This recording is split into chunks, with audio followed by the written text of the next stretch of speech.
snowball.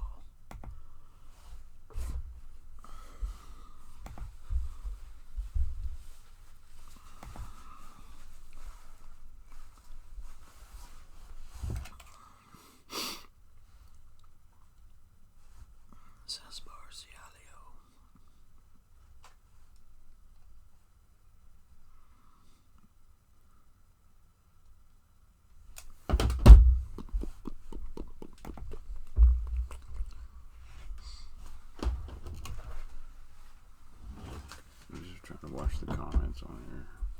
Alright, let's see. You want me to set my phone up for it? No, I'm good. You're on Wi-Fi, so. Get that little plug in there. Gosh dang, just go.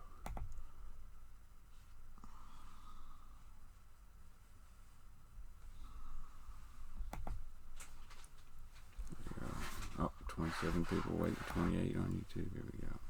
Let's pop out the chat. Pop out the chat. Pop out the chat.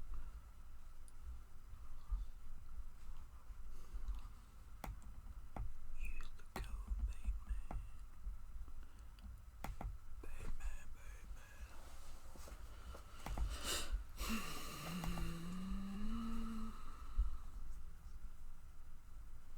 Alright, we're gonna go live now. Okay. Do we need to turn this on? This light? Yeah, hit that. There's a little dial on there. What's up, guys? We are live. We're trying to get some stuff worked out. My unibrow is on point. I've got my buddy Brent Anderson over here. Oh, gotta turn my laptop audio off. So, but we are streaming live on Facebook and on YouTube as well. So that's the first time ever I'm actually looking at myself here on my Facebook feed. So we're trying to see if how you guys like this. This is the first time I've ever streamed on two channels at once. So we're live on the Baitman TV, which is my YouTube channel, and my Facebook page, Kevin the Baitman Baxter. So if you see Brent staring at the screen, he's probably trying to look at the chat. I'm so confused right now. I'm going cross-eyed.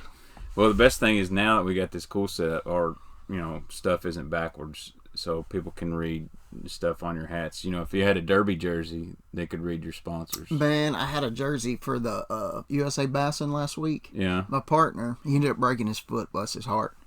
I'll tell that story later, once I make sure he's logged on to hear it. But it said my tournament jersey was the logo. Yeah. And then my name on the back was Has Been. But I didn't wear it because he didn't get to fish. So, are you retired from tournament fishing, Brent? No, man, I'm not. Probably seems like I am. I was going to fish Costas this year, and I fished the one at Okeechobee. And then when Chickamauga rolled around, I had so many trips down at Vero in Florida, I couldn't make it. But I may go fish the northern. Right, so to the guys on YouTube, Brent's been on my Facebook live show several times. He is an accomplished angler here on Kentucky Lake, Tennessee River, made the All-American 4 times. He's known as Mr. September, an awesome topwater fisherman, a great offshore fisherman as well. But he's been doing something different the last few months. He has been in Florida. So tell us about Vero Trophy Bass Lakes. Man, it's awesome. We talked about it a little bit last time I was here, but I had no idea what was going to happen, so... Quick rundown. It's Vero Trophy Bass Lakes in Vero Beach, Florida. We've got at least 2 private lakes. That's what I had this year. We're trying to get a couple more. They're like 200-acre lakes managed for numbers and monsters. And, man, we had 400-plus fish days. 8s, 9s, 10s. I can't say enough about how good it went. Wow. Business was booming, too. So I went down there with 4 trips, and I'm like, man, I may do 4 trips and come back, and then business just started flowing. How far is your operation there from Okeechobee? I see where Eric Filburn is here watching. Eric's a great guy, and he went fishing with y'all down there. Yeah. Yes. It's about 50 miles northeast of Okeechobee. About an hour and a half southeast of Orlando. So a guy could come down, want to go fishing at Lake Okeechobee, and say, man, it ain't happening here. possibly hit you up, come down to Vero. Absolutely. How many bass a day are y'all catching? We have two lakes. One is kind of more of a size lake, but that doesn't mean there's not size in the other lake. But the lake record was 314. That was counted every fish. Dipper Dan Basham and my boy Eric Pate caught those. And about a month later, there's pumps. These lakes are for irrigation on Orange Grove, so they can pump water in and out of these lakes. And they cut a pump on, and we were going to try to. Their goal, it was me and 3 other guys. They wanted to catch the lake record, so I was counting every one of them with a clicker, and we had 67 when the pump came on, and I quit counting at 400. Jeez. So now, how many of those would be, as you would say, major league fishing size bass, and how many of those would be Jaints? That day they averaged about 3 pounds a piece, but that's not every day. So if the pumps aren't running, they average 2 pounds a piece. So we've got them of all sizes, right? Which you got to have to keep the lake healthy. So how much different is this fishing in Florida versus fishing here on the Tennessee River? Obviously, you don't have any Asian carp, but do you? I see guys like Mikey Balls that fish offshore throwing big spoons and 10XDs. How much of that do you do down there? Or is it pretty much you can just fish flats and flip all day long? For the most part, I know where Mikey does some filming, and I'm not gonna say, blurt it out. Right, he moved now, so he now lives in Alabama. Yeah, he does, but still, I may want to go over there and do some filming too. I was actually going to reach out to him and say, hey, you need to go film with my buddy Brent over at Vero. Yeah, we could set that up, man. So, Mikey, if you're watching, we can fix you up. Yeah, we actually sent him a redemption rod to do demo or whatever he does. But the fishing I do on the private lakes, and I do a lot on Kenansville. I think that's what I think Zona calls that Jurassic Park. Right. I do a lot of trips over there as well to kind of let the private ponds rest. But you're fishing 4 foot or less. Right. And the biggest thing I learned in Florida, I've always believed bass is a bass is a bass, no matter where you go. Until you go to Florida. And, we got this lake, man. We're catching 3 or 4, getting 200 bites a day on topwater. And I pull out my big spooks and my big shower blows and my whopper ploppers, and I reel them 100 miles an hour. And nothing happens. Right. So then one day I'm like, I've always heard about this devil's horse being the deal in Florida. So I tie a devil's horse on. I fire it out, turn around and start watching my guys beating on a school. And then it floats for about a minute and I hear kaboosh. So I've actually got some pretty good topwater video. We're going to start a YouTube channel. Oh yeah. Nothing as serious as what you got, man. But that's okay. We'll share your YouTube channel on the Baitman. That way people can go subscribe to. So cool. But slow. They like things slow, small and slow down there. And even the big ones, will eat. One of my favorite baits, because this is the Baitman.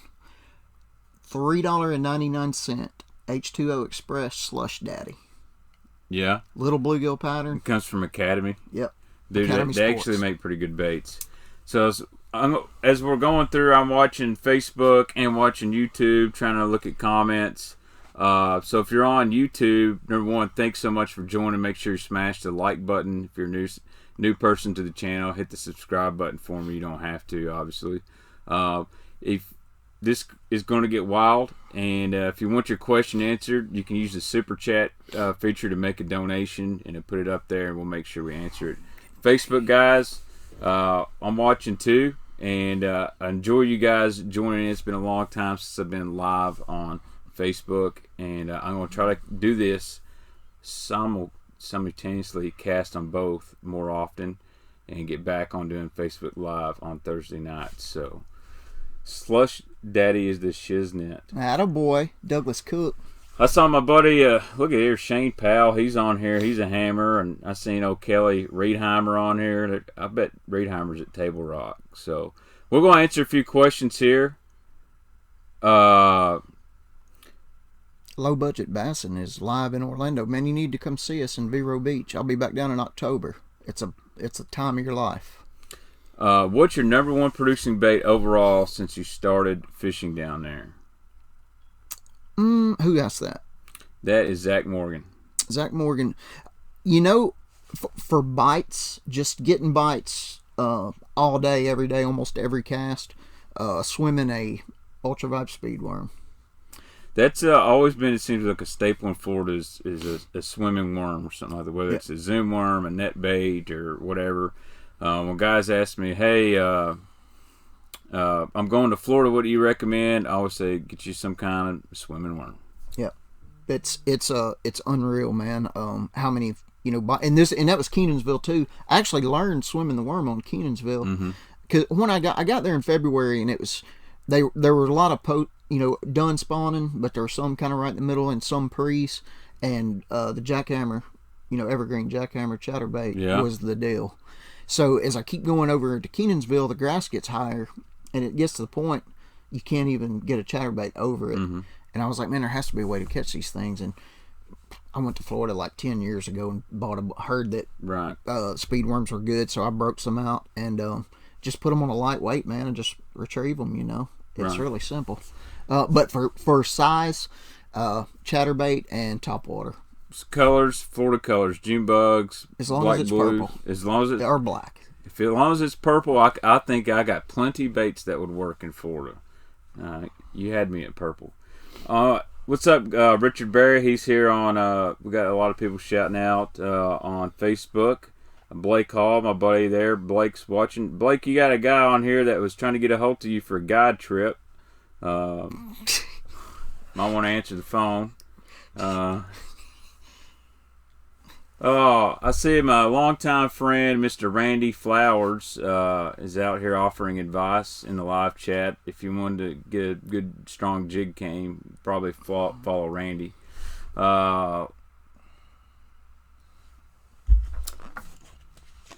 But anyway, so I got to get used to looking at two chats. I feel like that guy on, what's that Adam Sandler movie? Billy Madison's got Mr. Deeds has got the crazy eyes. One's looking one way, one the other. I'm trying to read them all. But Frank Hazley, what's up, Baitman and Brent? This guy's the legit hammer. Hey, what's up, buddy?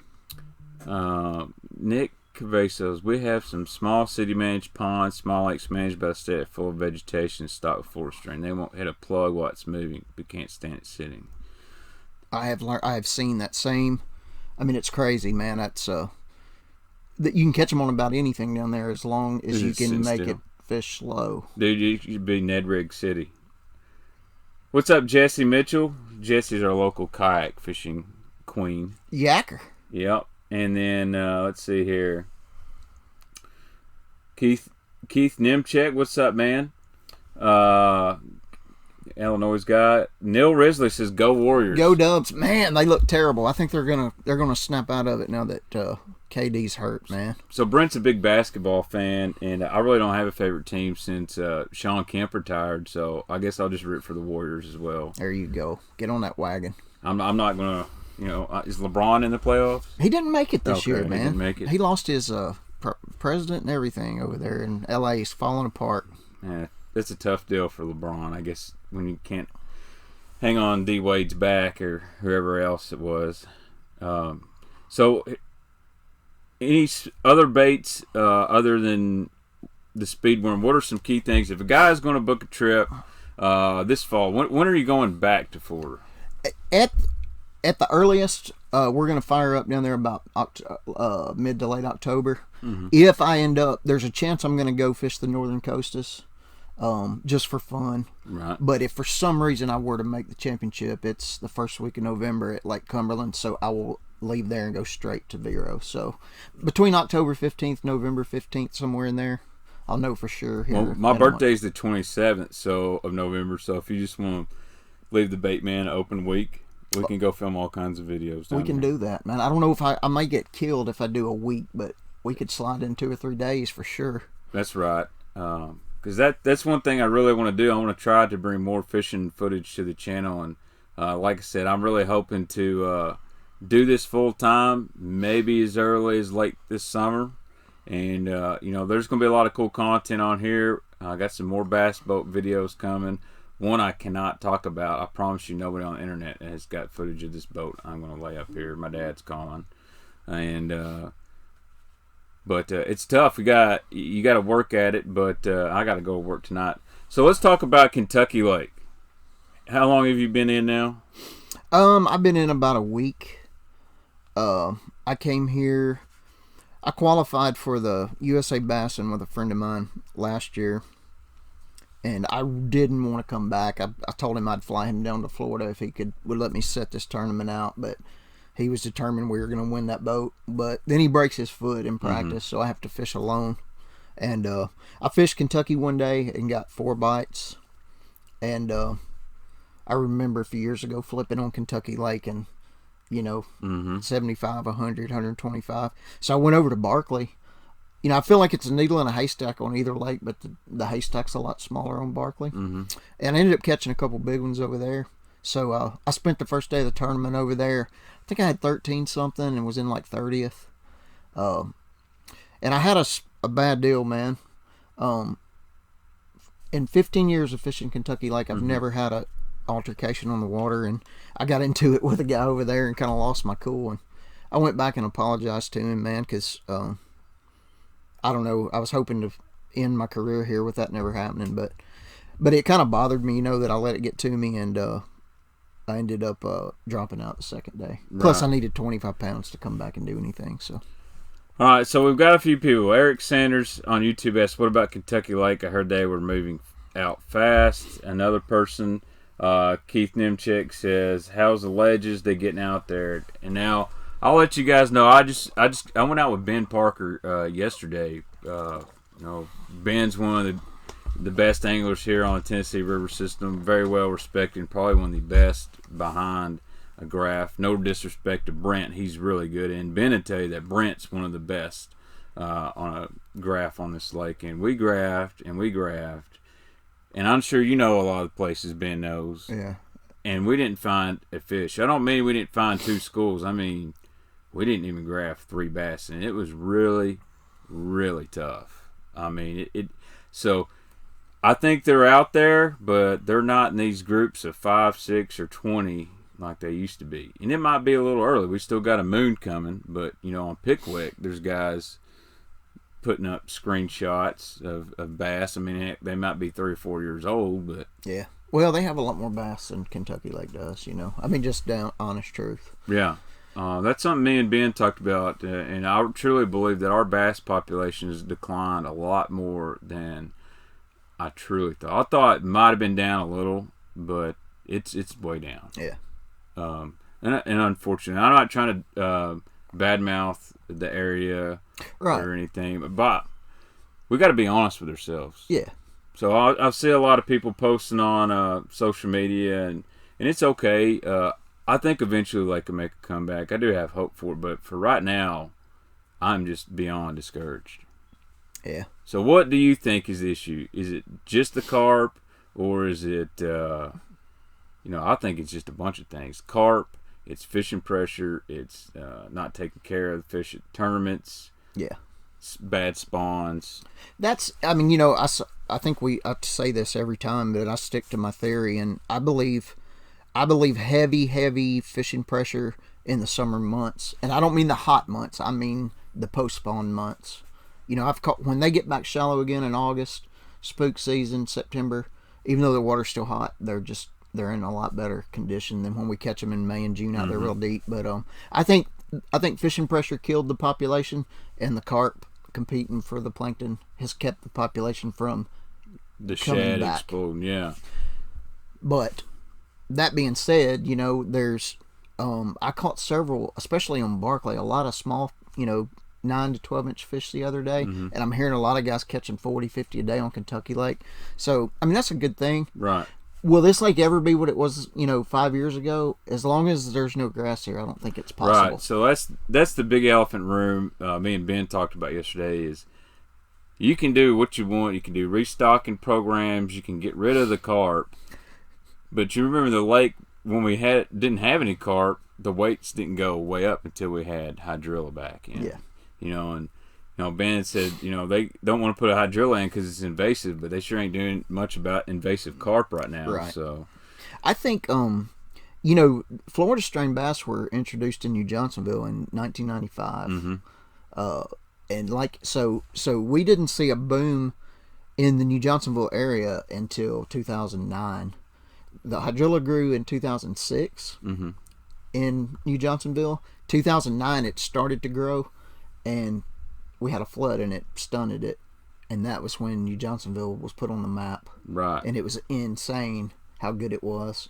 But my point is, you hear a lot of guys say, man, all you got to do is put Florida strains in there. And I'm like, really, to me, Florida strains have to have the grass for that combination to work out. Just like Chickamauga, you know. Absolutely.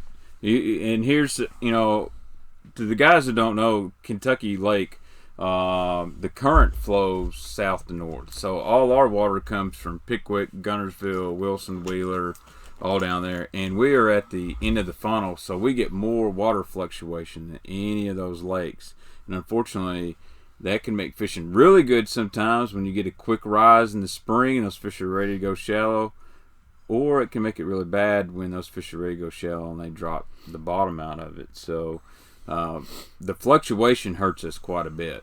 So let's get on with some questions here on YouTube. Let's see. Bradley Nicholson, I'm struggling on the Santee River system. I've never been there. From Lake Marion to the coast. Any help? It is the spring. I would be looking for some betters. Yeah, man. I actually haven't been there, and I was really excited to fish those southern coastas because they just got done there. You know, last time I think Bass was there. Who was that man that just mauled them sight fishing over there? It's probably Kelly Jordan. Man, I think Kelly had a good tournament, but it wasn't the guy that won. Was it the Beef O'Brady's guy? Yep. I forgot his name. I've met him. Super nice guy. He doesn't. Pat Clark. Yes. Yeah. Kelly got second in that tournament. Pat Clark got first. Yeah. But yeah, man. This time of year, you know, pad stems for sure. They like lily pads, and I think you guys got a few out there, and they spawn around them. Rob Kennedy, a good friend, Rob from Nashville. Welcome home, Brent Anderson. You going back to Pickwick this year? Also, Menendez says brighter days ahead when the little ones grow up. Thoughts? Definitely going to Pickwick. I'll be starting up on Pickwick in about 10 days, guiding down there for the summer, Rob. I did not know Menendez said that, but he is a fisheries biologist. Right. And he probably knows more than me and Baitman put together when it comes right down to it. Yeah, Mark is a good guy. He will tell it like it is, too. So if Mark says there's better days ahead, you take that to the bank. I think that's possible. Brent was saying about the small fish, man. I fished Barkley more this year than I have, and I've caught them good over there. Now, I'm not saying I'm catching 20 pounds a day, but it's fun when you hit the right stretch of bushes or little cut, man, and you can catch 10, 15 bass, and you might get a 4 or 5 pounder, and it felt good, but it's not like every pocket. You still got to pick and choose. Right. And I think that's where people are struggling a little bit. They're going to the old stuff and not getting bites, and it's frustrating. But there's a lot of that 12 to 14-inch bass over there. I'm telling you now, in 2 years, Barkley's going to be on fire. I mean, it's going to be really good. There's just a ton of just short of keeper fish over there. And bait also. And there's a lot of shad over there. And there's bait. I tell you, this is... I went in a pocket during the USA Bassin the other day, and I caught like probably 6 or 7 little smallmouth over there, like 8, 9 inches. Oh yeah. And you know, it just it hit me. I was like, man, you beat your head against the wall trying to catch a big largemouth, and the biggest one I had was like 380 something. And I was like, man, I'm just gonna go spend the last 20 minutes trying to catch a big smallmouth. And the first bank I pulled up on the river, I caught a 3, which called one, and then caught 3 or 4, you know, 15, 16 inches that wouldn't help my cost. But I was like, man, I should have fished for smallmouth all day. Apparently there's a big population of those dudes over there. Now, so I got a comment on YouTube. This makes me feel kind of bad here. It says, I'm closing on a house at Jonathan Creek at the end of this month. Y'all have me questioning my purchase. Now, Jonathan Creek's a great area, and you're going to enjoy your house purchase. It's not doom and gloom. Don't go sell your campers or your bass boats, because even though the lake is down, you are still going to have some great days out here. Oh, yeah. I mean, the first day I went fishing this year, I caught a 5-pounder on my 3rd cast, and, you know, we put together a 20-pound limit. It might be a little bit tougher, but it's also a beautiful area, great place to live, great place to raise your kids. Oh, Brent don't have kids, but I got 2. I got to take care of myself. I'm giving Brooks to Brent for the weekend. Just bless his heart. But He'll have to take care of me. I wouldn't worry about if you're going to buy a house here or anything. There's plenty of awesome things to do here in Western Kentucky, West Tennessee. So, and the fishing will be back. Right. He has to realize, man, we were spoiled a lot. Mm-hmm. You know, man, I used to guarantee 50 fish a day on my guide trips, and one guy came up with 44 one day. I mean, that's how awesome this place was. So, you know, I keep looking for the next best fix, and that's luckily this Florida deal happened in the winter, and then of course Pickwick's unreal right now. So, well, you know, when I first really started fishing, when I was like 10 or 12, like got serious and fishing Tuesday night tournaments with my dad. I mean, it was only taking 13, 14 pounds to win those. Yeah. And then the first year I fished BFL as a co-angler, it was only taking 18, 19. You'd have that occasional 21-pound bag. Now, I remember a guy went on Barkley, second tournament of the year out of Little River, it was 16 pounds. Yeah. And that was in 2003, something like that. And it seemed 2000, me and Jeff Deef started fishing in 2005. From there to about 2009, it's like grass was here, the bait was here, and the weights went up big time. And even in, I would say 2014 was the last year that there's some big stringers. That's the last year I fished that Triton tournament. And with 3 fish limit, I mean, we had 30-something pounds and we're in the top 10. I mean, but man, after that, it really died off. But you can still have great days out here. Let's see. We're going to answer some more questions. Randy Flower says, Alton Jones said Kentucky Lake is in good shape, no thing to worry about. Well, if Alton said it, take it to the bank. Yes, there are Asian carp on Barkley, unfortunately. And they are all the way down to Clarksville. Preston Clark, not Patrick Preston Clark. You know what I would love to do, Brent? Named Patrick Clark. You know what I would love to do, Brent, and you would be awesome for this. Is it Comedy Central involved? Maybe. I watch a lot of YouTube and it'd be like 10 Major League Baseball players you've forgotten about. Like, do a video like 5 professional anglers you've forgotten about. Oh, crap. Preston Clark would be a good one because he did win a tournament, and he was a good dude. What about Pat Fisher? Pat Fisher? Who's that? He's he was down around Gunnersville. He almost won the tour at Old Hickory in the year Basil Bacon won. See, I was going to put Basil Bacon on my list. Well, you gotta have Basil. What about Sam Lashley? Is Sam retired yet? No, Sam's but still he did win a tournament. He did win an FLW series, so he'd be a good one. Yeah, I was thinking people like like Mike Terry. What's he doing? No kidding. You know I know some. Mike Terry knows a lot more about this lake than people realize. Yes, he does. He's helped out some really well-known good fishermen here. Yeah. That say they never get help. I would put Mike Terry in my top 5 of all-time fishermen on this lake. You know, I guess it was just pre-social media and stuff. Mm-hmm. I remember the first cut I made in a 2-day BFL. Mike Terry's engine fell off, or lower unit broke off or something. Mm-hmm. And everybody was like, Mike, he was going to win, blah, blah, blah. And I'm like, who is this dude? Like, I've never heard of this guy. Mm-hmm. I've heard of Billy Schrader, and I've heard of Lashley, and I've heard of Brett Cohn. Mm-hmm. So I pull him up, pull his stats up, man, and he's won like 400,000. Yeah. And then he had like the record for 5 fish limit, 38 something, back when that wasn't supposed to happen. Right. I was like, oh, that's who he is, But it's just weird how his name didn't get out and circulating. So he was the first guy to win an FLW event. Mike Terry won a Bassmaster Top 150, and he won the first ever FLW tournament. Really? Yeah. That's awesome. And as far as I know, he is just out there in Union City farming. What about Mike Ward? Yeah. Mike Ward was a good hammer. Yep, he fell off the planet. So Jimmy Jims, nice name, Jimmy Jims, I like that. How's Barren River Lake these days? I think Brent won a BFL on there a couple years back fishing skag. You still fish it at all? I haven't been. It seems like that year our LBL division regional was there as well. So the last time I was there would have been the fall of 17. Caught a ton of small fish. Keepers were hard to come by for me up there. I haven't heard a lot about it. Cumberland is awesome right now. Lake Cumberland? Yeah.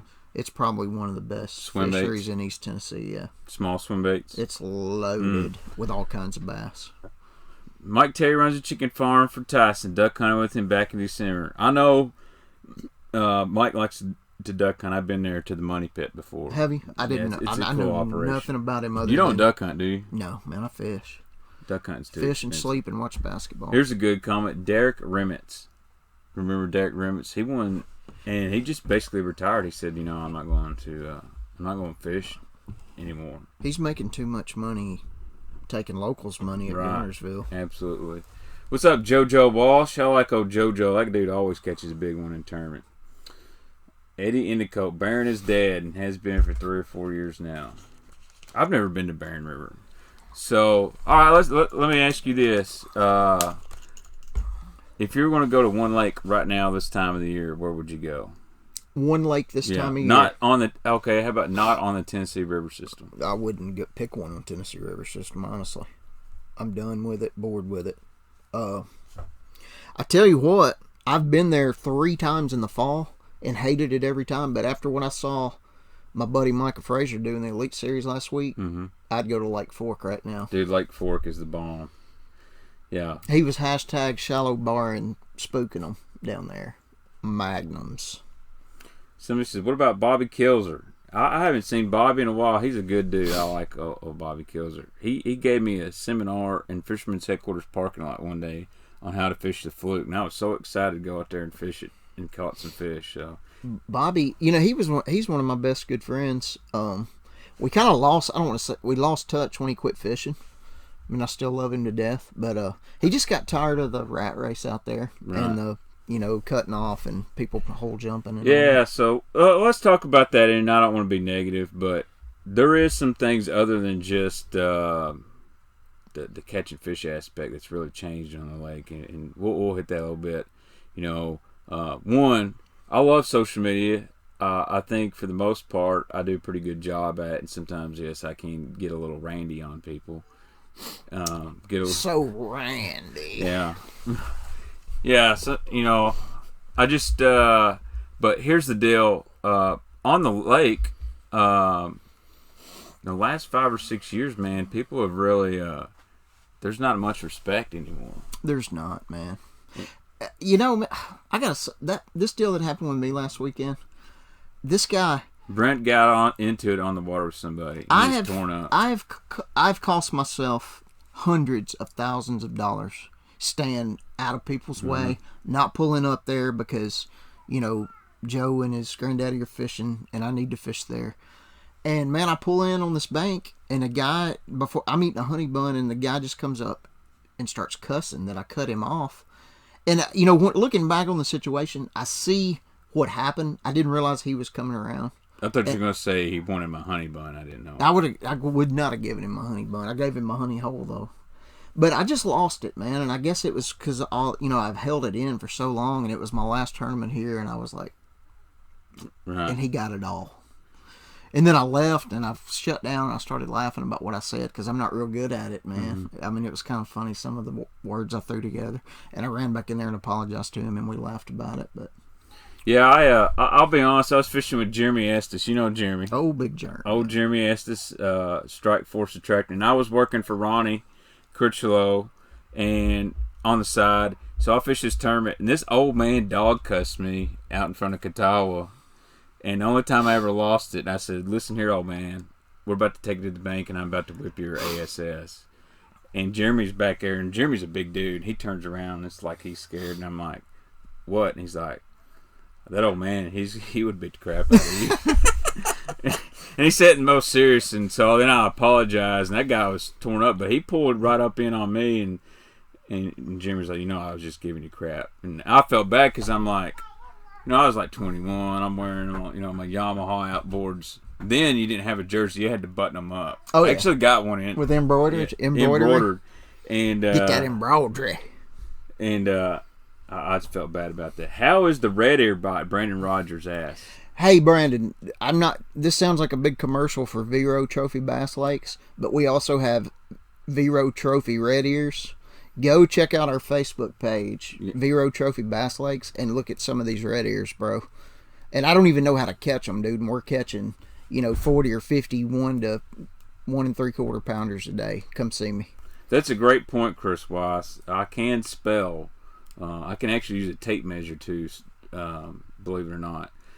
What's up, Jack Mitchell on YouTube? Black Dot Bait says that has legit. I guess he's talking about yours because you've won a lot of money in that one, I'm sure. He probably can smell. They probably can smell it. Have you ever seen Black Dog Baits? Have you ever seen, like, oh yeah, Shell Cracker? Yeah, the original Lunker. I had one in Florida with me. Yes, sir. Come in a little black box. Oh yeah, he was on my YouTube video a couple weeks ago. Really good dude. I enjoy his conversation. I'm gonna try to get a webcast where I'm gonna start streaming in some of these guys from bait companies, stuff like that. Does he own the company? He does. I'd like to talk to him about how they build those things. All right. Things are great in Texas. Texas Parks and Wildlife is the best. Our lakes are managed extremely well and handle tons of pressure. I agree. The best. I feel other states just don't take this serious. That's a great comment. That's from Dustin Edmondson on YouTube. And I agree. The first ever Toyota Texas Bass Classic I got to kind of be a part of with Mike Otten and Pete Robert and Seth Robbins and all those guys. And Kelly Jordan really initiated that thing. So got to give him a lot of credit. And that was really the precursor to what's now Major League Fishing.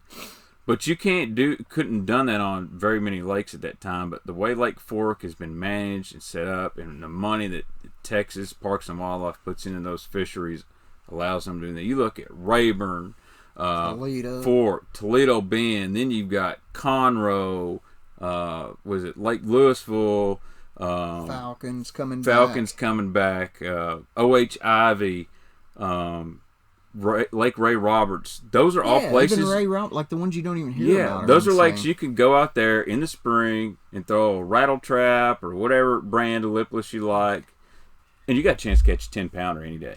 Every cast. I mean, that's what I like. That's what I've noticed in Florida is we catch a lot of big, giant bodied fish, but they'll weigh 9.3, they'll weigh 8.4, and when you get them in, it's like that's a 10. But I got to thinking, man, how many I've caught one fish over 10 pounds in my life, but I've probably caught close to 100 between 9 and 10, and about 95 of that 100 have come out of Texas. Yeah. It's like everywhere I go in Texas, I can catch a 9. And it hit me in Florida how hard that is to do. Right. Because I thought we were going to be catching, 2 or 3 a day down there, and it's not like that. Yeah, a lot of guys think because I go to Lake X, which you got blessed to go to our Lake X, and they think I'm just catching 7, 8s, and 9s all the time. Yes. And that rarely happens. Yeah, it's not like that. There's lots of 4s and 5s. See that JD Merritt's on here. I wish I was half the hammer as JD. JD's the man. You all seen him shoot that rock in high school when he was playing basketball. Oh, he could hoop a little bit. JD can hoop. We might need to have an alumni tournament, bud. White boy can't jump. I can still stroke a little bit, too, JD bud. can stroke it. I still got that touch. Let's see. James Dorn says, with the lake in the stage it's in now, what do you think would be best to throw the first week of June? I'm going to throw that big plug until I'm just convinced they won't bite it. But I think we're going to have a lot of spinning rods this year on the lake. Yeah. That's what I started doing there the last few years is what I learned. I knew the crankbait was the best way to catch them and the biggest ones, but I also knew it was the best way to shut down a school. Yes. And the schools got so few and far between, and, the ones that were out there, so many people knew they were there. I kind of reversed my rotation, and I would start with a drop shot, and then I would jig, worm, and get up to the bigger, faster stuff. Right. Which is totally opposite. To get them opposite. kind of fired up and going. Right. We're used to, you pull up and you fire a crankbait in there 5 times, and if you don't catch one, you leave. Right. But guess what? You got to fish 30 or 40 schools that day, and now that may be the only one you get on that day. So I try to at least get something out of them before I... Randy Flowers says, let me know when you want to hoop. I'll shut the gym down. Who is this guy? Who is this clown? I'm just kidding, Randy. Don't come after me. I think Randy's great, and I'll be honest, if you haven't watched my video, What's Wrong with the Fishing Industry, I'll give some credit to Randy. Randy's been on top of it, and whether you agree with some of the stuff he has said, not everything he says I like, but for the most part, I agree with his fishing industry takes. Yeah. I was a big Randy supporter last time we talked, but man, it became a full-time job. Right. I just can't. Keeping up with him. He does his work in the day, and I sleep in the day, yeah. So it works out good. What's up, Jeremy Lamb? John Hensley, very true. Big shout out Texas Fish and Wildlife because of the past slot limit they went through years past. So I would like to see a slot limit on Kentucky Lake. I might catch some flack for that. Not have to be permanent, but when it's really scarce now to have a 3-pound to 5-pound fish or 4 or 5, why not? Let's let them guys keep growing, because I think what's going to happen, you're going to get this class of fish that's 12 to 14 inch right now, but eventually your 5 and 6 pounders, they're going to, life's going to happen, and you're just going to have a ton of 2 and 3 pounders. So let's try to keep them in the cycle. Hey, man, I got to talk about this real quick, too. Do you know they had a high school tournament last week, and it's gotten so tough to catch them. Mm-hmm. They gave these boys a 12-inch. Special permit for a 12-inch. Do you feel like that's the answer? So now we're going to murder the babies along with the... You know what I feel like? They just gave them boys a big old participation trophy. Yeah. So they said, well, since you can't catch 15 inches, we're going to put the slot. Now, I heard they did it for scientific biological studies and whatnot, but they need to biologically study how to get rid of them carps. Yeah, know get rid of them carrots. Jeez. Yeah. Hey, Baitman, I got third in that tournament. Took home $1,000. Thanks for the tips. Awesome, Dave. I'm glad you can catch them because I sure can't lately. I've been... Do you have a tournament at Lake X? What? We can have a tournament at Lake X. I mean, is that where you help Dave at? I don't know. If I gave him tips on Kentucky Lake, I'm a lot better at giving tips than I am at fishing. But, Nate, can you open that door, son? I'm getting hot. It's warm. We've got that 5,000 watt halogen in here to get the light on the camera. But Alex Davis is watching now. That guy knows how to catch the some big spinnerbait fish. kid, boy. That's right. He is like the Scottsboro tackle swimbait kid now. Me and him used to be tight, man, and now he's big time now. I don't ever hear from him. Now, I'm going to go ahead and tell you guys that Alex Davis has caught a lot of fish on Kentucky Lake on a little bitty pink worm that big. He used to buy a bunch from him. Did I ever tell you that story, man? About, I mean, now that there's no grass, Alex comes up to me one time after a tour event, and he's like, "Man, you got any morning dawn robo worms?" And I'm like, "Man, I said I figured you'd be fishing down up south in that grass." And he's like, "I am." Mm-hmm. And like I had never dreamed of throwing that little rig, man, in that on them shallow bars up south. What was he throwing on there? Just a drop shot. Drop shot with a morning dawn. And I looked in his boat, man, and they had just eaten it. So I had a few, man, and gave him a few packs. But now I'm telling his secret on TV. It's okay, bud, because there's no grass anymore. Yeah, you'll be fine. Or bass. They need to start a new tournament series without electronics. I'd be all in. I would man. be game for that. All in. Because back when I learned, it was you line up on this tree over here, and there's a satellite across the lake, and then once you're in line with that, and then the third pillar on the dam, you're on the spot. Is that satellite drop? I just told you the satellite drop. Sorry, Bill Schroeder, if you're watching this. But it truly, it was an art form then. You had to go out there and throw a Carolina rig, a big plug, and figure out what's on the bottom. Now, you just go... change this setting and this one we'll scan, do a little S, and there's the fish. And I'll be honest, I think no offense, Brent's done a lot of electronic slips. I think people need to learn their electronics, but you've taken some guys that were pretty decent fishermen but they didn't know what they were looking at on the screen. Now they know what they're looking at, and being decent fishermen, you can catch them. It's not hard to go get some waypoints from a guy and there, I just scanned them, they're here. It's awful, man. You still got to catch them. I despise doing it, though. Yeah. Like, I am so dreading having to go do that for the next 4 months. Like, where I just came from, man, you fish. And some of it's private lakes, but some of it isn't. And you still have to fish and figure out what's going on. And that's why I loved the Mississippi division last year. Mm-hmm. Fishing, man, you're fishing for them. To find them. Matt Callie says, I hate when someone puts their arm behind me like that. I'm comfortable with Brent. He's never, I'll say that. I think Matt may be the one that's got issues with it. Brent, so happy for the success you had. And that's from Russ Hood. That's a great comment. Thanks, Russ. I really appreciate that. Russ was there from day one, buddy, when I had more money in my jersey than I did in my boat and my truck. Right. And had never caught a bass to weigh in. So I've been very blessed. I don't think I've weighed a bass in a tournament in a while. I've kind of got out of that whole tournament fishing thing, and there's nothing wrong with that. I mean, I know I still follow it and everything, but man, I guess it's just part of the lake that's burned me out. Now, if I was traveling like them boys like Jeff Deefy and Brandon Perkins and fishing places like Table Rock and stuff like that, I'd probably be more excited about It's it. more fun. It's what I found out on the road. Mm-hmm. You know, I got really excited.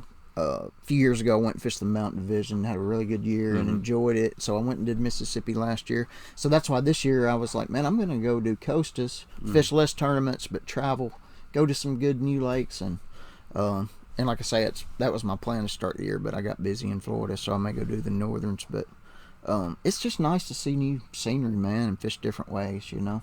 Right. Well, if anybody's got any questions for Brent on here on YouTube or here on Facebook, let me know, because I gotta get ready for work here not too long. And I gotta get my dinner on. So let's talk about a little bit of Tennessee river fishing. If you're going to go to ledge fishing, I like Matt. Yeah, he seems like a nice dude. You're going to go ledge fishing, probably not this week. Let's just say the end of May, 1st of June. That's usually the prime best time. What are your 5 go-to baits as far as ledge fishing?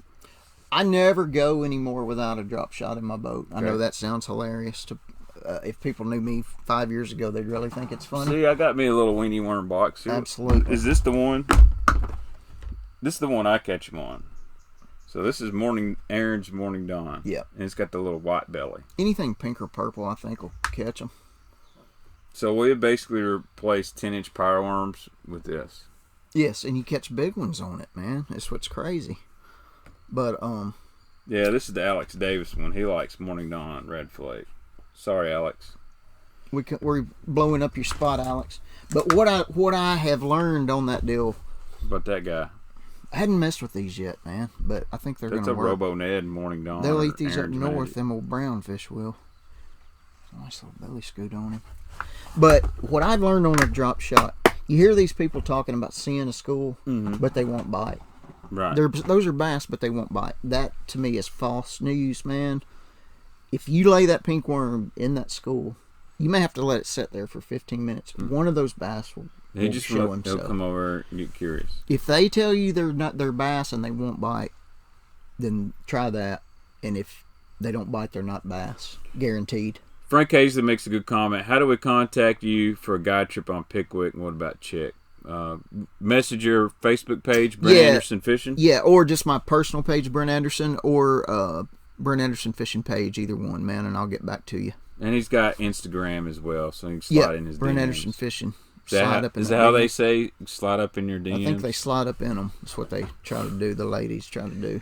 Matt Kelly, I'd like to know what brand and pound test you use cranking rocks. How deep? You know, that would depend. Like if I'm throwing a square bill, I'll use 20 usually. You know, I use heavy line. Right. If I'm just cranking, shell or gravel deep, then I throw 8, 10, or 12. You know, whatever I need to get it down there. I'm a 10-pound guy. I hardly stray off when I'm throwing that 10 big is plug. 10 is. If I had to just pick one, I'd go with 10.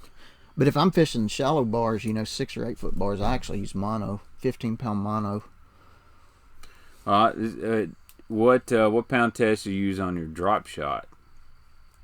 I use a 10-pound braid with a 8 or 10-pound Cigar and VizX leader.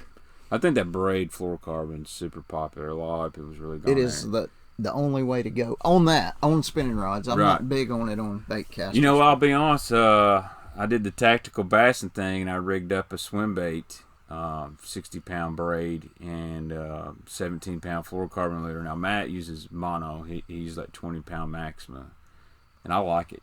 Do you? Yeah, I mean, How long of a leader you guys put on? I used so the leader length I would do is I want it almost to where to come into the reel. Cole Floyd, let me come down there in Florida. Cole, how about you come up a north end here and show us how to catch a bass, man? You better be focusing on catching more than 12 pounds tomorrow, son. Oh, looky here. I told everybody you was going to win. You win this tournament at Table Rock, you can come to Florida, buddy, and work for a little bit. Oh, I'd like to go fishing with Cole Floyd. I heard he's a pretty dang good swim bait fisherman. He's the Rumor best. has it. He's the best bass fisherman that I have ever competed against or with. Really? Honest truth, yeah. I know we've got some very good mutual friends, and he's actually a super nice kid. I mean, you've probably seen him on ESPN. Bethel University. Yeah. Just won again, I think. Yeah, I don't watch fishing shows. But Cole is the only, and I got a lot of respect for these young dudes, man. He's the only kid that I've ever told, you need to drop out of school and go get in on the freaking tour because you're going to go as far as you want to go. I'm no lie, man. He's got that Jordan Lee sixth sense. Yeah. I'll be honest. I would get my degree just because you don't want to end up selling baits for a living. Well, but I mean, we don't have that sixth sense. I mean, you got a hat on that says sixth sense, but Cole's got it, man. I'm telling you. Just watch him, guys. Speaking of big crankbaits, I ain't trying to put a plug, but what about stuff like, so this is the big Magnum square bill from Stix. You ever throw stuff like these big Magnum ones? Not really, man. Yeah. I thought I've always heard them Jayville guys, this was their little secret, these big square bills on the like the boulders. 8.0 and stuff. Right. By the time all that stuff came out, I was already getting kind of where I was that scared that crankbait was going to spook them. And that's probably why I hadn't won here in about 3 years. Because I started fishing too conservative. Mm-hmm. But it also helps if you I don't can tell you, old pulling. Jeff Defew lay on that big plug. Yeah. And when they bite it, he catches them, and it's fun. But me and Jeff observed what you're saying. That 10XD that first year or two, when they ran out there, they would absolutely crush it. And then it seemed like, unless they were fired up, it would spook the school. Yeah. And I don't know if that's all the people scanning the same fish, everyone throwing the same baits and stuff like that. I love throwing a big crankbait, but let's see. Mason Wilbanks asks, how was designing the rods, Brent? I guess he's talking about the Redemption rods. Man, we basically took, I had 2 topwater rods that I really liked for throwing a big spook. We sent those to the manufacturer and kind of had him make a mold, a blank that blended it together. As far as like sitting down in the shop and saying I want this bend and all that, I wish I knew how to do all that, but I don't. But I mean, it was cool that because a couple of times they came back wrong, and we made changes and till you get it like you want, and it's dead on. But yeah, as far as sitting down and watching the process, above my pay grade. Right. Guy on YouTube asked, can you skip a jig? This guy always tells me I can't. I'll be honest. If he was in the boat with me, David Ben Parker, he'd been impressed because I was firing that thing back in them bushes. But you fish boat docks? You skip a lot of stuff like that? I do. Yeah, I do. I've heard you're a pretty good shallow water caster. When I first started bass fishing back in the early 2000s on Old Hickory, I knew that everybody else was better than me. So, like, I figured that I had to be better at, like, I had to put a bait where this guy couldn't, and I worked on it a lot. I've gotten, kind of rusty over the years, but usually after a couple weeks, I can send it back in there pretty far. Eddie Indicote asks, silent or rattles in your deep crankbait? I've always used rattles. Me too. Now, I will say, once it gets in that late June, that's when I'm going to get me a silent 6XD. There's also another trick to that silent bait, but I won't say it because Jeff will kill me. I'm not authorized to give that one out. I used to throw, of course, I had my soul sold to Strike King at the time, so I couldn't talk about it, but I always followed up with a DT, Rapala DT. Yeah, the crankbait I've won the most money me and Jeff have on the lake is a Parrot DT16. Yeah, that's a bad dude. Man, they ate that sucker for so long, but now, I mean, you got 6 Cents, obviously, Strike King, Rapala. I mean, there's just lots of good baits out there now. Mm-hmm. I mean, it's not so much really as what bait you're throwing or color, is just getting on a school that wants to feed. So my shallow bar crankbait is a DD22. Oh yeah, that's old school. The suspend one or the I just use the regular one, man, and I throw it on 15 or 20 pound mono. Like if I'm fishing 8 foot deep. See that box there with all the rust in it? Yeah, that's all DD22. They're just now getting right. All right, this is a good. What kind of water levels are you guys dealing with? How does it affect your fishing this time of the year? We're 10 foot high most lakes. Well, we're actually at summer pool right now, right? Yeah. And it's been stable for what, a week? Yeah. You give it another week. it hadn't really affected. Our fish population is so small. Yeah. It's so tiny. Yeah. It don't change much. Right. But typically, high water, the fish will go as far into the cover as they can get, unless you live on a current, like a current-driven body fishery, and a lot of them will get on, hard spots in the current school. So deep baits, we've got drop shot, crankbait. What else we going with? 3 more. I throw that scrounger, man. Scrounger? Yeah. You jerky J guy or you? Jerky J. I've tried a bunch of different ones, and it's the best. Right. It catches the biggest one in the school. What's up, Mark Bladen? Mark Bladen, now that guy, he just catches all the crappie out of the lake. He's good. He likes that crappie fishing. On Kentucky Lake? Yeah. I think he goes down to Mississippi, which is real good. Sardis and all that? Yeah. I got a lot of fish down in Mississippi, man. It's hot and muggy down there and just fish everywhere, bud. Just throw out in the cornfield and catch one. What's up, Rattle Trap Fishing on YouTube? Thanks for the shout out.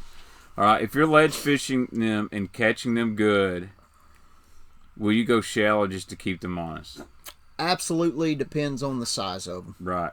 But typically, if there's a school of little ones out, there's a school of winning size fish out.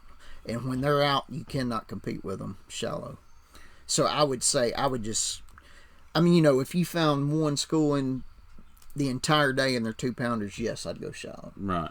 But if you find that one mega school of bigs. Yeah, and then you keep looking for a day. And sometimes you shallow. never leave fish to go find fish. Right. If you know their bigs are out deep, there ain't no sense to go on beating the banks. Yep, I want to give a shout out to Dustin Emerson on YouTube.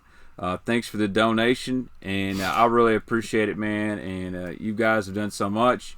Basically helped me out get a water heater and got my mic and camera equipment from all the guys on YouTube for helping out. And like I said, you don't have to donate, but anything is always appreciative.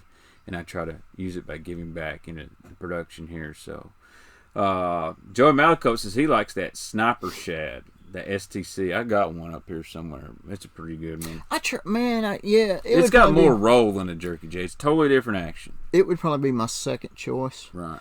I picked up a new bait, man, that I think is going to be dynamite on the scrounger, but I can't remember. Man, I don't study fishing enough to even remember what it's called. Next time I come back, I'll tell you how it worked. Right. What size scrounger do you use on the 7-inch jerky J?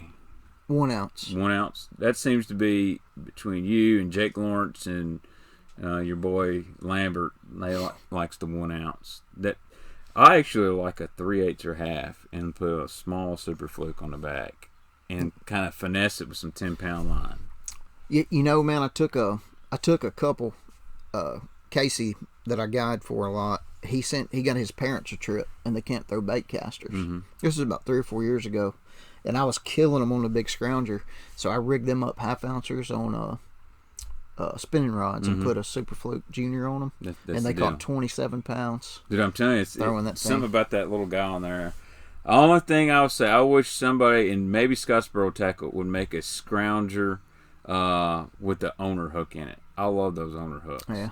I like the owner light wire. I've seen guys put it in jigs. That would make it good. James Dorton just sent us a donation on YouTube. Thank you so much, James. I appreciate it. And we're just here to try to help you guys catch fish and give you some entertainment, because I got to go to work here in about an hour. Hopefully that's right. It's 6:58, right? It's not 7:58. We've talked right through your lunch break. It's your okay. First break. We got an official timekeeper. Nate Adams is back here.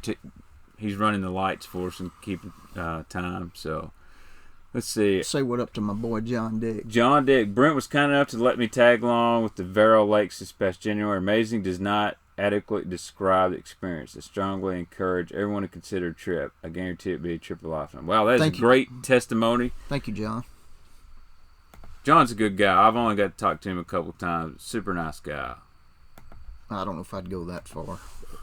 I'm trying to be nice. I'm just kidding. He's my boy, Blue.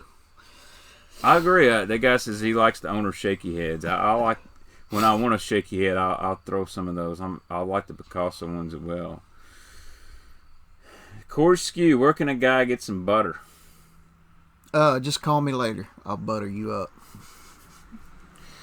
All right, so let's see what else we got. 2 baits. We've had a crankbait, a drop shot, A scrounger. a scrounger, 2 more. Man, a big shaky head. Big man. shaky head. And I don't mean like a shake. I mean, No, I know when what I throw on 20-pound string. Is this the one you like to throw, Brent? I don't know why you got to go pulling it out. Huh? Did I just pull out? I'm like tournament competition again. Was this your tournament Yeah, bait? man, that's a bad girl right there. So this is the Excite Big Worm, and I actually didn't realize I had that up here, but that has probably been the best big fish ledge bait for me the last probably 3 or 4 years up here on Kentucky. right. Bait. So why is this bit? This, if y'all see, this is just a giant straight tail worm. I mean, it's, you know, they got the Strike King bull worm, but this was really the original big straight tail. And the original's always the best. Right. Just like Cinco's. Now, don't these float? They do. They do float. Now, what size shaky head are you using on that? I throw a 3/4. It's just a homemade that I make or used to make. The Baja? Yeah. You still got any of those? I do. About 3,000 of them. So if you need any, message Brent. He's got the big shaky heads for them. He'll also give you a pro staff discount if you'll buy enough. I'll give you a patch to iron on your shirt. All right, this is a good question. I get this a lot. Terry Weaver asks, why is a shaky head different from a peg Texas rig? You know, I personally, That's a dang good question. I personally don't think it is. Right. And when I first learned how to bass fish on Cheatham Lake, most people don't even know what that is. We Texas rigged a black trickworm, and I won a bunch of tournaments on that lake on it. When the real shaky head started getting popular, they used to use the Bite Me. Kevin Van Dam. Yeah, I got some of those. Yeah, I got those. Started throwing my worm on that on lighter line, and I didn't catch them as good on it anymore. Really? And the last few years, man, especially around spawning time, I've got to where I just throw it on 15-pound fluorocarbon and Texas rig it. Right. So, my honest opinion, I don't think there is a difference. Confidence. Personal preference. Yeah. I tell guys all the time, if you're confident in something and it catches fish, stick with it. Don't worry about what me or the Guggen squad tells you to fish, especially the Guggen squad. Just don't even pay attention there. Entertaining, but they're not going to have you catching bass. All right, Andy Indico, how about a spinnerbait? Big blade, 7 or 8. Would Elvis be your fifth and final? Elvis is my girl. Yeah. I've sold a lot of Elvis. I don't even have one for myself. Brent said if you sell 500 Elvis, I'll give you one. I think I sold that. But so I Elvis thought I bought is you some. I think I did. You probably gave them away, Punk. I'll get you another one. I think my dad's got it. Okay. So Elvis is a special spinnerbait. It's got 5 blades. Yes, it's got 4. It's basically an Alabama rig mated with a Nichols and Accent spinnerbait. Put it all together, and it's just a bait ball. Yeah. And he was the first guy to do it. I've seen a lot of people coming out with these now, and I'm like, man, the original's always the best. The original is always the best. So we'll answer a few more questions here. Nathan Wood on Facebook says, do you think the bass might not spawn on Kentucky because of the carp? I think the bass are going to spawn, regardless if there's carp or not. They're just not. Will their babies survive? Will the baby survive is the question. The carp can't eat the bass or bait fish. They actually, their digestive system. They don't even have a stomach. It's just like one intestine. They filter feeders, but what it does, they take up so much. Drink it in and poop it out. They drink it in and poop it out. They're taking up all the space. Breathing up all the white man's air. Oh, man, that's racist. What? I wouldn't go there. My best good friend down in Florida was a black fella. What movie's that off of? That is in a movie. I know that is off a movie. I'm definitely not racist. I know that. Let's see. Got more questions here. Whit Gammon asks, what's up, Brent? Have you seen the popularity of the MLF style down in Florida take off? We fished the Middle Tennessee Fishing League in the format here, and it's a blast. I hope it spreads around the country. Whit, I'm going to tell you what I've seen in Florida, and this isn't, I'm not being smart or funny, it's going to sound that way, but people in Florida can't count high enough or have the energy to count how many they would have to catch. You know what I'm saying? If you caught as many 12 inchers as you could catch in Florida, right, you would need like full time, you need a calculator to count them. And that's not a bash on Florida people. It's just that's how many 12 to 14, 15-inch bass you catch down Right. there. Well, we couldn't do it here on Kentucky Lake either because most guys have to take their shoes off to count past 10. Yeah, well, I wasn't trying to mean it like a smarts thing. I'm And just we saying, ain't got the money to buy the daggum scales. plus, you still wouldn't get 5. Luckily, our viewers got a sense of humor. They're telling me that was a Dave Chappelle quote. I knew it was from something like that. When somebody said Clayton Bigsby, I don't think you could put the Dave Chappelle The show black on TV. white supremacist. Yeah, that was it. The greatest skit ever. Let's see here. Gene LaRue has a new inchworm I've been using my jackhammer and smashing. Now, what about that jackhammer? You said you threw it in Florida. Let's just be honest. I never knew until I threw it for about a month, and then I tied on an old one, and I could tell the difference. Oh, yeah. And this is no lie, man. I fished so much. I fished like 70 days in a row in Florida. I know, boo-hoo for me, but my left hand would start going numb from the vibration. Yeah. If you threw it all day, so I basically threw it all day this spring, and when you're driving home, your hand feels like it's in a constant. It's crazy. It is the hardest thumping. I tell you 2 things I hate about it. I don't even know what the question was. I'm going off on it though. I just made you a question. So what is it about the jackhammer? The paint on the blade is horrible.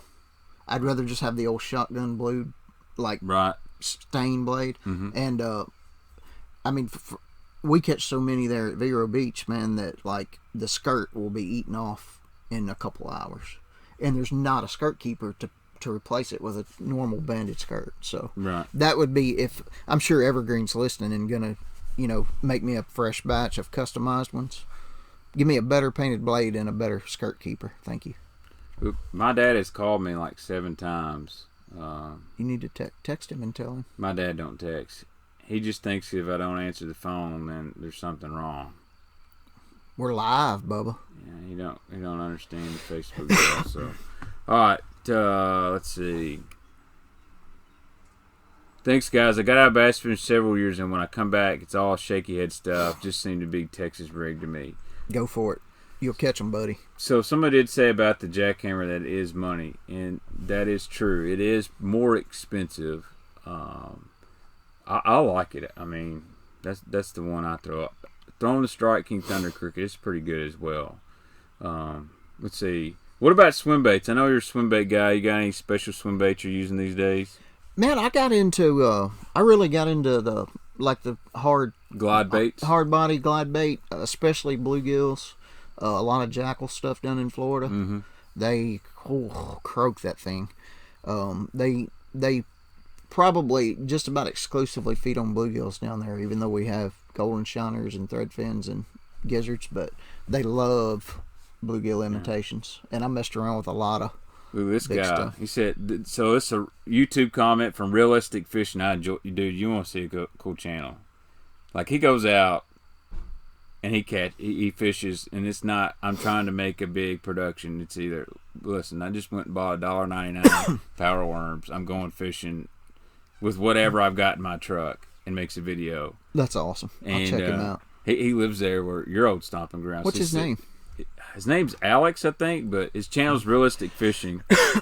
And this says the bass spawn in Old Hickory, Middle Tennessee was almost non-existent. The weather this year just messed it up. I could see that. Yeah. We had a lot of that here on Kentucky the last couple of years, but you need to check his channel out. He's hilarious. Dirty Jigs California Swim Jig. That's a good one. My top spinner. When will you throw a jig? Oh, man, I mean, to me, it can be a player year round. You know, it's very versatile. You can swim it, flip it, pitch it, skip it. Is your jig game strong? It's not Randy Flower strong, but I'd say it's close. Yeah. Mine's getting better. So, all right, guys, we're about to wound down because I'm gonna have to jump in and take a shower before I go to work, and we're gonna come back Saturday night. 100% I'm going to do it on YouTube. I've got like 6 big packages in the mail that I got to unbox. I got a nice little care package from these guys, 6 Cents Fishing Products. And I got a new Baitman box to be coming out end of the month. Oh, really? Do you need a Baitman box? Yes. See, take that down to Pickwick. Yes. So we're gonna put some new 6 cents plugs and stuff in there. But I'll be back on Saturday night at 7 o'clock Central Time. And if you guys really like Brent on here, since he's now putting you on the spot. Since he's not back in Florida, if you want to come back, every other week or something, we'll pick topics or. Yeah, man. Or would you rather see me just go fishing with him on Pickwick and we can do that. Put it on YouTube? We can do that. And because I'm actually going to be living down there, so. Oh yeah. Yeah. Are you going to take over Little Andy's in Savannah? You ever stay at Little Andy's? No, I stay in Alabama. Oh yeah, Little Andy's a little rough. It smells like a paper mill down here. Nah, I don't. I like that. I run towards that when you go fish because it smells like New Johnsonville used to, like money. Like money. But thank you, Eddie. Keep doing the Facebook Lives. I appreciate it. It's kind of crazy. We've got about 50 people on Facebook Live, and then on YouTube we got 88. 72,000 on YouTube so watching. Basically about anywhere between 60, 100 people. I'm gonna do this for Matt. Go ahead. Just put my arm around you again, Matt Cowley. But I'm gonna jump off here, guys. Thank you so much for watching the video. Again, if you're interested in taking a trip to Vero Trophy Bass Lakes this fall, contact Brent Anderson. You can come fish the Tennessee River on Pickwick. Contact him. Not only is he a good fisherman, but he's a good dude to go fishing with. You're going to have entertaining time. Guarantee you and he's a good we friend catch them. Guaranteed. Every time. All right, well, I'm going to sign off here, and I will keep continuing the Facebook Lives. And thank you guys so much for joining. Be sure to like and share on Facebook. Make sure you leave a comment here on YouTube. Thank you very much. Thanks, guys. Why did we start seeing ourselves? Huh? I think we went unlive.